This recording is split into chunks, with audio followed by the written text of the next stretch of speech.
Hello friends, welcome to Vidya Gurukul nursing classes. तो आज के क्लास में हम डिस्कस करने वाले हैं cleft lip and cleft palate. Cleft lip और क्लैप पैलेट जो है एक कंजेनाइटल एनोमलीज हैं जो नियोनेट्स होते हैं, जो बेबीज़ होते हैं नियोनेट्स, उनमें डिसीज़ कंडीशन देखने के लिए मिलती है। तो हम डिस्कस करते हैं क्लैप लिफ्ट और क्लैप पैलेट होता क्या है। सबसे first definition,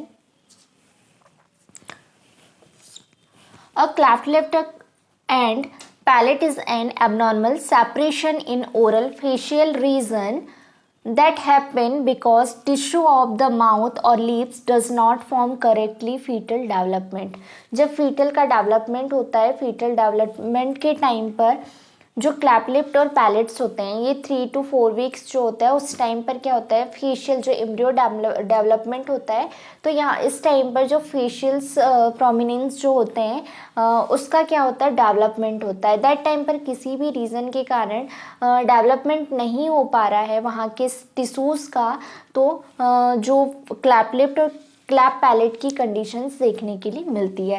clap lip and palate is an abnormal separation oral facial region that happens because tissue of the mouth और lips does not form correctly fetal development. जो facial region है abnormal separation oral facial region, तो जो oral facial reason होता है उसका क्या होता है, एबनॉर्मल सेपरेशन हो जाता है। किसके कारण, टिश्यू ऑफ द माउथ, जो माउथ में लिप्स है और पैलेट है वहाँ के टिश्यूज का क्या है, फॉर्मेशन या करेक्टली डेवलपमेंट नहीं हो पा रहा है, जिसके कारण cleft lip and cleft palate की डिसीज कंडीशन अराइज होती है, जिसको हम बोलते हैं क्लैप लिफ्ट या क्लैप पैलेट। तो सबसे first cleft lip, cleft lip के लिए जो टर्म है हम यूज करते हैं वो है चिलियोसिस। अगर ये चिलियोसिस जब हम सर्जरी कर रहे हैं दैट टाइम पर इसका यूज होता है। Cleft lift result from failure of fusion of maxillary process.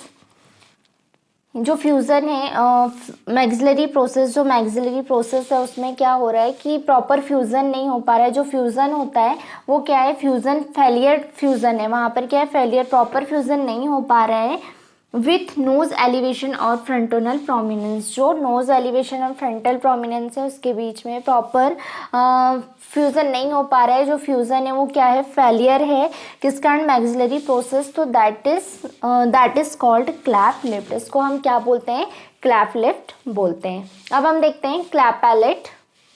Clap palate results from failure of the hard palate with each other and with the clap palate। इसमें क्या होता है कि जो फेलियर होता है, जो हार्ड पैलेट होता है उसका फॉर्मेशन, फेलियर मतलब प्रॉपर फॉर्मेशन नहीं हो पाता with each other and with the cleft palate.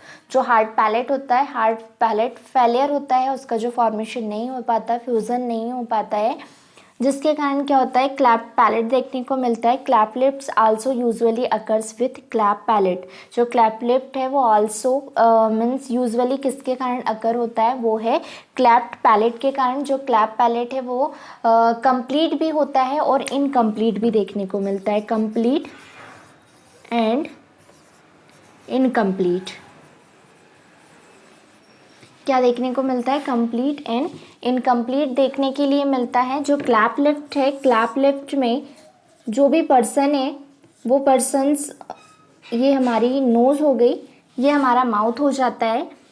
Cleft lift bilateral भी होता है और यूनिलैटरल भी होता है। यूनिलैटरल मीन्स या तो लेफ्ट होगा या तो राइट साइड पर होता है। आपने देखा होगा कई जो बेबीज़ होते हैं उनके नोज़ से लेकर टीथ तक अंदर जो पैलेट होता है, पैलेट तक फॉर्मेशन मतलब वहाँ के जो टिश्यूज़ हैं वो डेवलप नहीं हो पाते हैं और यहाँ पर कट्स टाइप का ये जो एरिया होता है वो क्या रह जाता है, ओपन हो जाता है। कभी किसी जो इन्फेंट्स बेबी होते हैं उन इन्फेंट्स में या तो लेफ्ट साइड देखने के लिए मिलता है या तो फिर राइट साइड पर देखने के लिए मिलता है, तो उसको हम बोलते हैं लेफ्ट यूनिलैटरल या फिर राइट यूनिलैटरल।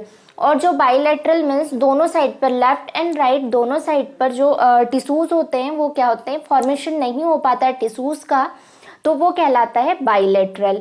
और जो नोज से लेकर लिप्स में जो फॉर्मेशन नहीं हो पाता फिर वो कहाँ तक चला जाता है, पैलेट तक। जो हार्ड पैलेट है वहाँ पर भी हार्ड पैलेट का फॉर्मेशन नहीं हो पाता है और वो क्लैप्ट ही रह जाते हैं। तो वही है कि फॉर्मेशन नहीं हो पा रहा है, जो फॉर्मेशन है वो फेलियर है पैलेट का, हार्ड पैलेट का, जिसके कारण, और ये जो क्लैफ्ट लिप की कंडीशंस है वो किसके कारण भी देखने को मिलती है, usually occurs with cleft palate, cleft palate के कारण देखने की मिलती है। ये कंप्लीट भी होता है और इनकम्प्लीट भी होता है। कंप्लीट और इनकम्प्लीट कैसे होगा,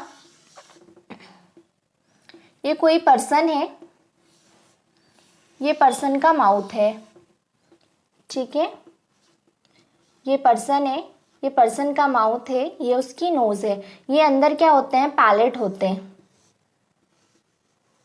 ये पैलेट हो गया माउथ में, ठीक है। तो जो पैलेट होता है यहाँ पर, पैलेट का फॉर्मेशन नहीं हो पाता, कहाँ से, नोज से।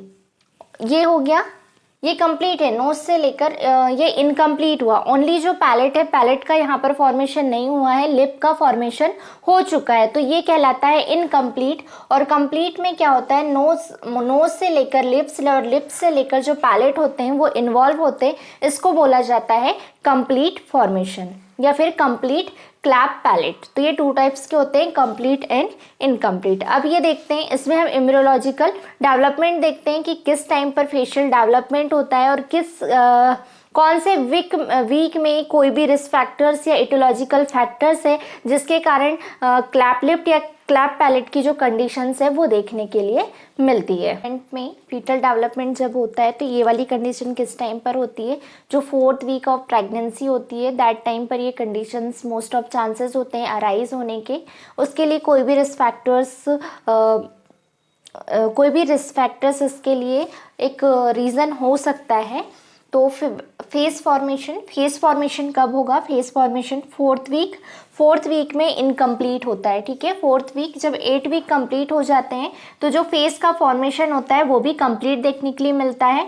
देन जो पैलेट है, जो 10 वीक है, 10 वीक में पैलेट कंप्लीट फॉर्मेशन हो जाता है, मतलब कंप्लीटली फ्यूज हो जाता है। फिर 2 weeks after nasal process fuse in mid line upper lip. 2 week after जब ये कंप्लीट हो जाएगा 10 वीक में, ये जो प्रोसेस होती है फेस फॉर्मेशन की, ये 4 to 10 वीक में होती है। 4 to 10 वीक में कंप्लीटली पैलेट और लिप होते हैं, जो फेस फॉर्मेशन है वो कंप्लीट हो जाता है। आफ्टर 2 वीक्स, जब ये 10 वीक हो जाएंगे, 10 वीक्स के बाद 2 week after nasal process fuse in mid line upper lip. तो 2 वीक में क्या होता है, nasal process fuse in mid line upper lip की जो नेजल प्रोसेस फ्यूज होती है मिड लाइन की, वो 2 वीक्स में। And mandibular process fuse in mid line lower lip, जो लोअर लिप है, लोअर लिप की जो मैंडिबुलर प्रोसेस फ्यूज हो जाती है, ये होती है नेजल प्रोसेस और मैंडिबुलर प्रोसेस जो होती है ये 2 वीक्स में कंप्लीट हो जाती है। कब, आफ्टर 2 वीक में। इसके बाद हम देखते हैं रिस्क फैक्टर्स, कौन कौन से फैक्टर्स हैं जो रिस्पॉन्सिबल होते हैं cleft lip and cleft palate के लिए। इटियोलॉजी में सबसे फर्स्ट हेरिडिटी मीन्स पता है कि 1 generation to another generation, means family में अगर ये हिस्ट्री है तो आने वाली जनरेशन में भी ये डिसीज कंडीशन देखने के लिए मिल सकती है। फिर नेक्स्ट है डेफिशिएंसी ऑफ फॉलिक एसिड। जब मदर प्रेग्नेंट होती है तो मदर के प्रेगनेंसी में फॉलिक एसिड एक बहुत इम्पॉर्टेंट रोल रहता है फॉलिक एसिड का। इसके अगर फॉलिक एसिड की जो डेफिशिएंसी है उसके कारण भी जो 4th वीक के टाइम पर जो टिश्यूज़ हैं या जो फेशियल फॉर्मेशन होता है, तो उस अगर फॉलिक एसिड की डेफिशिएंसी है तो वहाँ के जो टिश्यूज़ हैं वो प्रॉपर डेवलप नहीं हो पाएंगे, फॉर्मेशन नहीं हो पाएगा। न्यूट्रिशनल डिस्टर्बेंस ड्यूरिंग डेवलपमेंट, जब बेबी का डेवलपमेंट हो रहा है, मदर के वूम में है बेबी, दैट टाइम पर अगर न्यूट्रिशनल डेफिशिएंसी हो रही है, मदर प्रॉपर सप्लीमेंट्स नहीं ले रही है, प्रॉपर न्यूट्रिएंट्स नहीं ले रही है जो उसको उस टाइम पर लेनी चाहिए, उसको ज़रूरी है, उसके लिए मदर के लिए और बेबी के लिए, दोनों के लिए, जो फीटस है दोनों के लिए इम्पॉर्टेंट है। अगर ऐसे सप्लीमेंट्स नहीं ले पा रही है तो दैट टाइम पर भी क्लैप लिप या क्लैप पैलेट होने के चांसेस हो सकते हैं। Physiologic, emotional and traumatic stress, mother के वूम में जब फीटस है, ग्रो कर रहा है, उसका डेवलपमेंट हो रहा है, दैट टाइम पर मदर किसी भी टाइप के फिजियोलॉजिकल, इमोशनल या ट्रॉमेटिक स्ट्रेस से सफ़र कर रही है तो वो भी एक रीज़न हो सकता है।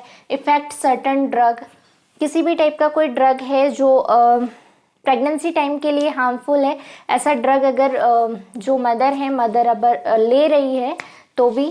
Then alcohol abuse, alcohol abuse के कारण, रेडिएशन, मदर अगर किसी रेडिएशन एक्सपोजर में आई है, क्योंकि प्रेग्नेंट लेडी है, प्रेग्नेंट जो भी मदर्स होती हैं, वुमेंस होती हैं, रेडिएशन उनके लिए, उनके हेल्थ के लिए काफ़ी नहीं, बहुत ही हार्मफुल होता है। तो रेडिएशन के अगर कांटेक्ट में आई है तो दैट टाइम पर भी चांसेस होंगे। मैटरनल इन्फेक्शन मदर के प्रेगनेंसी टाइम पर अगर किसी इन्फेक्शन से सफ़र किया है, जैसे टॉर्स, मम्स, मीजल्स, रोबेला, तो दैट टाइम पर भी क्लैप लिफ्ट, क्लैप पैलेट होने के चांसेस होंगे, क्योंकि इस इन्फेक्शन के कारण जो बेबी है, बेबी की ग्रोथ रुक जाएगी, प्रॉपर टिश्यू सेल्स डिवाइडेशन नहीं हो पाएगा, डिवाइड नहीं हो पाएंगे, ग्रो नहीं हो पाएंगे, तो जिसके कारण क्लैप लिफ्ट या क्लैप पैलेट होने के चांसेस हो सकते हैं। नेक्स्ट हम देखते हैं सिम्टम्स, कौन कौन से सिम्टम्स देखने के लिए मिलेंगे।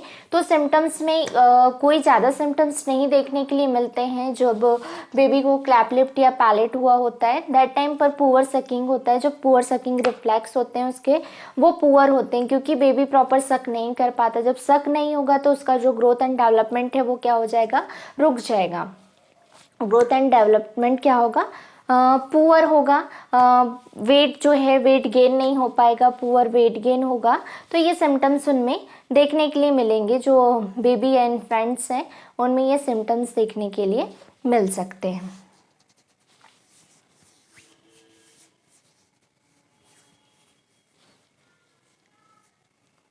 अगर लैटरल स्टेज है तो लैटरल स्टेज में ओटाइटिस मीडिया मतलब हियरिंग लॉस, ओटाइटिस मीडिया देखने के लिए मिल सकता है।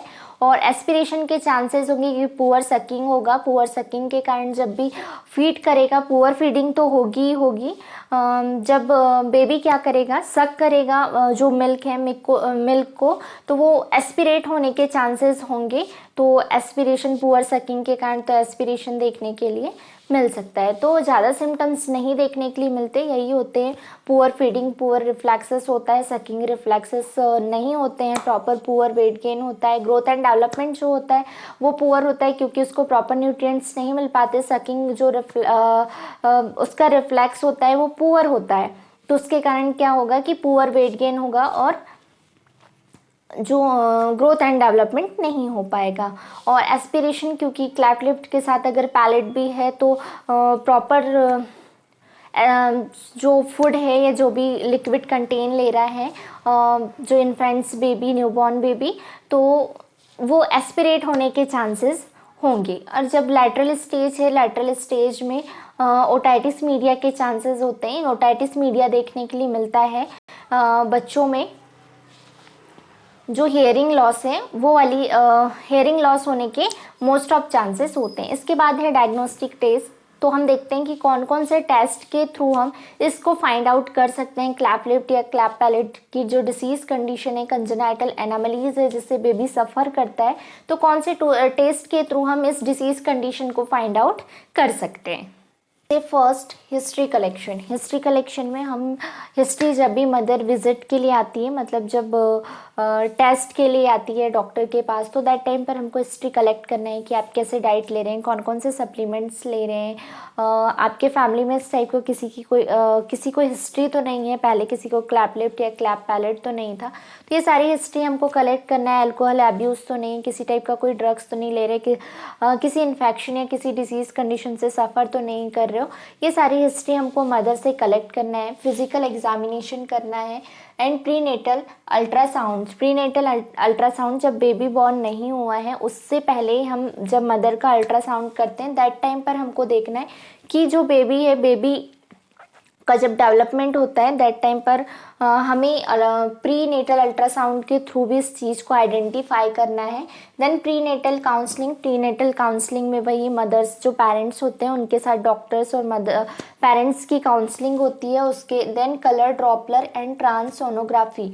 कलर ड्रॉपलर के बारे में मैंने आपको प्रीवियस वीडियो में बताया था। कलर ड्रॉपलर में हम ये एक सोनोग्राफी की तरह ही होता है जिसमें हम क्या करते हैं कि विजुअलाइज करते हैं किसी भी पर्टिकुलर ऑर्गन्स या फिर किसी भी साइट को हम क्या करते हैं प्रॉपर विजुअलाइज करते हैं। उसके थ्रू हम देखते हैं वहाँ किसी टाइप की कोई एब्नॉर्मलिटीज़ तो प्रेजेंट नहीं है। साइज, सेज एंड ग्रोथ, ये सारी चीज़ें हम कलर ड्रॉपलर के थ्रू फाइंड आउट करते हैं। ट्रांससोनोग्राफी में सोनोग्राफी अल्ट्रासाउंड की तरह ही होता है, ये ट्रांससोनोग्राफी, इसके थ्रू हम ऑर्गन्स को चेक करते हैं, ग्रोथ एंड डेवलपमेंट्स को हम देखते हैं कि वहाँ कितना ग्रोथ है, प्रॉपर फॉर्मेशन हुआ है या नहीं हुआ है, तो ये हम ट्रांसोनोग्राफी के थ्रू आइडेंटिफाई करते हैं। तो ये था डायग्नोस्टिक इवॉल्वेशन। तो आज की क्लास में हमने डिस्कस किया कि क्लैप लिफ्ट, क्लैप पैलेट क्या है, किन कारणों से हो रहा है, कि किस चीज़ का फॉर्मेशन नहीं हो पा रहा है, किन कारणों से नहीं हो पा रहा है। तो इस चीज़ को आज की क्लास में हमने डिस्कस किया और कौन कौन से सिम्टम्स देखने के लिए मिलते हैं। तो सबसे फर्स्ट हमने डेफिनेशन देखा, डेफिनेशंस के बाद हमने टाइप्स भी डिस्कस किए, unilateral, bilateral, complete, incomplete. Then उसके बाद हमने फीटल डेवलपमेंट भी देखा कि किस टाइम पर फेशियल डेवलपमेंट होता है और ये डिसीज़ कंडीशन होने के कौन से स्टेज में या कौन से वीक में मोर देन चांसेस होते हैं। और फिर हमने डिस्कस किया causes and risk factors, means aetiological factors, कौन कौन से फैक्टर्स रिस्पॉन्सिबल होते हैं cleft lip, cleft palate disease condition के लिए, सिम्टम्स, डायग्नोस्टिक, इवॉल्वेशन। तो नेक्स्ट क्लास में हम डिस्कस करेंगे मैनेजमेंट इसका थोड़ा सा लेंथी है, मतलब हमें इसे थोड़ा अच्छे से समझना होगा। तो क्योंकि मैनेजमेंट है तो इसमें हम देखेंगे मैनेजमेंट में nursing management, medical management, surgical management. I hope कि आज की क्लास आपको अच्छी लगी हो, आपके जो भी डाउट्स रहे हों डाउट्स क्लियर हुए होंगे। अगर जो भी डाउट्स है आपको या फिर कोई भी चीज़ आपको प्रॉपर नहीं समझ में आ पाई है, कोई भी डाउट्स है, तो आप कमेंट सेक्शन में जाकर मुझे मैसेज कर सकते हैं, जिसके थ्रू मैं आपको आपके जो भी डाउट्स हैं उनको क्लियर कर सकती हूँ। तो आगे नेक्स्ट क्लास में हम लेकर आएंगे आपके लिए management of cleft lip and cleft palate. मेरा वीडियो अच्छा लगा हो तो लाइक करें, शेयर करें, अपने दोस्तों को शेयर करें। चैनल पर नए हैं तो चैनल को सब्सक्राइब कर बेल आइकन के बटन को प्रेस करना ना भूलिए। Thank you watching for my video.